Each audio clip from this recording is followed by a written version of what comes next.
Oh wow! Pokemon Heart Gold! I plucked the shining game package from the torn wrapping paper. A grin stretched across my face. Though I'd already played Soul Silver a few months earlier, I was eager to start fresh and play as a different character with new Pokemon to control. Being used to a dark underwater atmosphere, I smiled a bit when I saw the pixelated Ho-Oh flying across the Heart Gold title screen, its wings sparkling on the sunlight. I began my game with name Gold. Original, I know. But as a reader of the Pokemon Adventures manga, I wanted to name the game characters after their comic counterparts. My rival was named Silver. After wishing my in-game mum goodbye, I began my virtual adventure with Cyndaquil as my starter. Though I've been playing these games since Red and Blue days, I've always experienced a thrill when each game starts. For this game, I'd already planned out about half my party. I knew what I really wanted was a Dragonite, so I caught a Dratini in the Dragon's Den on my Soul Silver version and traded it in. I named him Ryu, after the Japanese word for dragon. Although I never admitted it, Ryu was becoming my favourite. He was so strong and always rescued my other Pokemon in battle if they needed help. I raised all my Pokemon equally, but being a dragon type had its advantages. Every time I would turn around to talk to him, he would smile and greet me happily. I knew it was just a default greeting, but I felt attached to Ryu. He was my friend, my partner. After a while, I finally had a full party. Ryu, Quilava, Chinchou, Larvitar, Murkrow and Leafeon. No doubt most of these were traded in and hatched from eggs, but all of them were strong additions to my team. However, after months of training, I decided to put the game down. For what reason? I do not know. It's not like I abandoned it completely. I just lost interest temporarily. I tend to get into swings with video games, and once I received Kingdom Hearts Birth by Sleep for Christmas, I was ecstatic with my new PSP. For the most part, Heart Gold sat in my video game chest in my dorm room, but when the promotions for the newest GameStop giveaway started surfacing, I dug out Pokemon Heart Gold, Soul Silver, Diamond, and was ready to go to the nearest store. Breathing out the frosty January air, I started up my car. I patted the game cartridges in my coat pocket just to make sure they were there. I was excited. Shiny legendaries? I'd wondered what they'd look like following my character around. I drove off to GameStop, daydreaming about the legendary dogs. I received the shiny Raikou, the promotion of the week, and happily took my prizes home. Even though I was excited after I saw the Pokemon following me, I didn't play with them again for a while. In fact, I didn't even notice that one of them was missing. One afternoon when I was eating lunch, my dad had walked into the room after being outside, shaking snow off his boots. "Is this yours?" he asked. I looked up from my lunch, eyeing the little rectangle he held in his gloved hand. Instantly, I shot out of my seat. "Pokemon Heart Gold!" "Where did you find this?" I demanded, taking my game from him. "I was out moving the car back and forth to clear a path," he explained, pointing to our backyard and parking pit. "When I got out, I saw something lodged in the snow." My blood ran cold. It must have fell out my coat pocket when I got back from GameStop. Did you run it over?" I inquired, afraid of the answer. "I must have," he sighed. "I mean, it was right in the car tracks." With my heart beating wildly, I ran up to my room and jammed the game into my DSi. I was expecting some glitchy mess. Surprisingly though, everything seemed normal. The title screen came on without any problems, and Ho-Oh greeted me with its usual cry. I pressed continue and looked at the screen. I was in the Poke Center, but it didn't seem quite like I remembered. I knew Heart Gold and Soul Silver improved graphics, but this place looked a little low tech. Everything was darker than usual and the color palette looked drained. Everything was either white, light blue or grey. There were no NPCs in the Poke Center. All that was there was my characters and Ryu's sprite behind me, also Nurse Joy. My first priority was Ryu. Though he looked a little smaller than I remembered, I shoved the thought off as my memory being fuzzy. I turned around and tried to talk to him, but his sprite just shook, and not at all like when a Pokemon is angry. He was full on trembling, and he didn't stop when the text came up. What it said made my heart skip a beat. "Ryu is crushed." Crushed? I talk to my Pokemon regularly in the game, and I've never seen such a message. I tried again, Ryu is crushed. This time his cry came out, somehow lower than usual, and it cut off at the end. A little frightened, I decided to check my party next. I was shocked to find all my Pokemon fainted, except for Ryu. He was on his last health point. I quickly rushed over to Nurse Joy and tried talking to her. Surely she could heal my Pokemon, make sure they're fighting fit. He doesn't want to. I stared at the screen for a second. Who doesn't want to? He waited for you to come looking. He waited?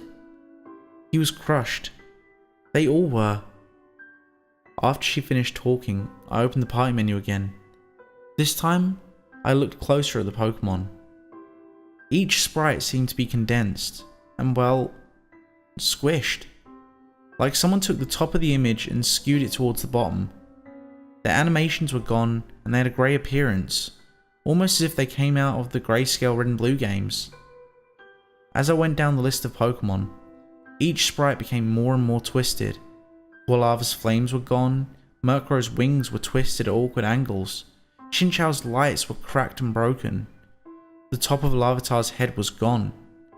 Leafeon's leaves seemed to be dripping with a blackish liquid, and its eyes were empty sockets.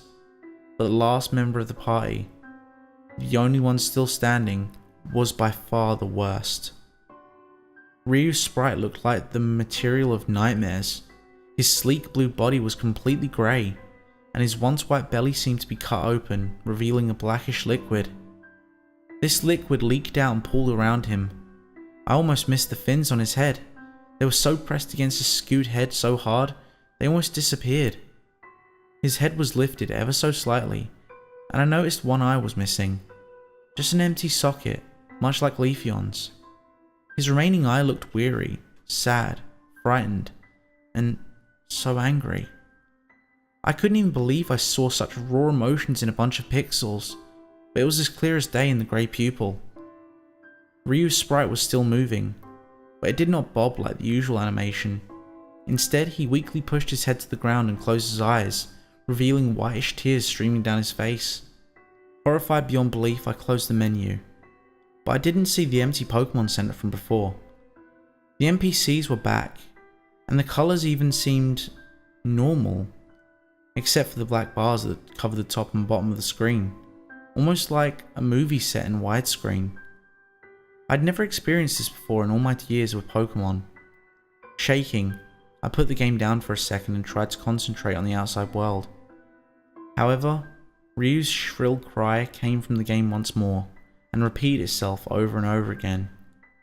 I didn't even press anything, I pleaded with the game, tears blurring my vision. What's wrong with my game? I tried talking to Ryu again, to see if I had something to say. Ryu is cold. Well, it is January, I chuckled despite myself. The next text started without me pressing any buttons. Ryu says that you couldn't possibly understand. What? Was the game talking to me? I shook my head in disbelief. There was no way. Maybe I stayed up too late. Maybe I needed a nap. I laid down on my bed trying to ignore that damned ESI. Ryu was still squawking his cry, and I finally just grabbed the game. What? I screamed loudly, and saw the new text on screen. You left us in the cold. My thoughts instantly went to my dad moving the car. Was that what he was talking about? But there was no way. It was a game, right? You left us! This text made me jump a little, for it was a bit bigger than usual and it was in all caps. I didn't mean to, I tried to reason, tears threatening to spill down my cheeks again. Honestly, I didn't mean to leave you guys. Ryu's sprite kept shivering, and he kept emitting that horrible cry. You left me to die. I'm so cold. We were all crushed, over and over and over and over and over and over and over. The text exploded, scrolling faster than I ever thought was possible. Over and over, repeated countless times. My eyes couldn't follow them, and soon I grew dizzy. Before I could even blink, the words appeared on the screen in the same big letters before. Exclamation points claimed the end of the sentence, and the next batch of text scrolled quickly. It was cold. So cold. Why did you let him crush me? I loved you. I shook my head, crying freely now. I loved you too. I still do. I never meant to leave you guys there in the snow. But as soon as the last text faded, the widescreen-like bars on the screen stretched slowly towards the center of the screen. It was as if the game was closing in on itself. As if it was being crushed. One by one, the Poke Center was crumbling. Nurse Joy, the NPCs, the PC, they all disappeared into the darkness, one by one, until Ryu and I were the only ones left. Before the blackness swallowed us, the closing stopped. My sprite turned to Ryu by itself, and a text screen popped up. How do you like being?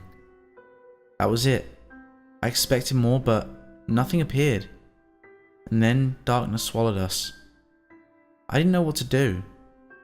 For minutes I stared at the screen, half expecting Ryu to jump out the screen at me, but nothing happened.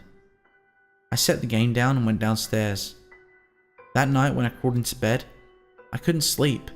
As I tossed and turned, I felt as if the blankets were swallowing me. Sweating and panting, I threw them off my bed and tried to sleep again. But a pounding headache struck me suddenly. The pain was unlike anything I felt before. It was as if someone was pushing on my head with a sledgehammer. I got out of bed and gulped down a few Tylenol. While I was out the room, the pain temporarily subsided. But as soon as I crossed my doorway, my head exploded with pain again. Frustrated, I tried to sleep again and closed my eyes. My head didn't stop throbbing, and my breathing came in short bursts. Ryu's cries were echoing cruelly in my head. Finally, I had to open my eyes again. My heart pounded with terror as I saw a message written on my ceiling in bold black lettering. Crushed?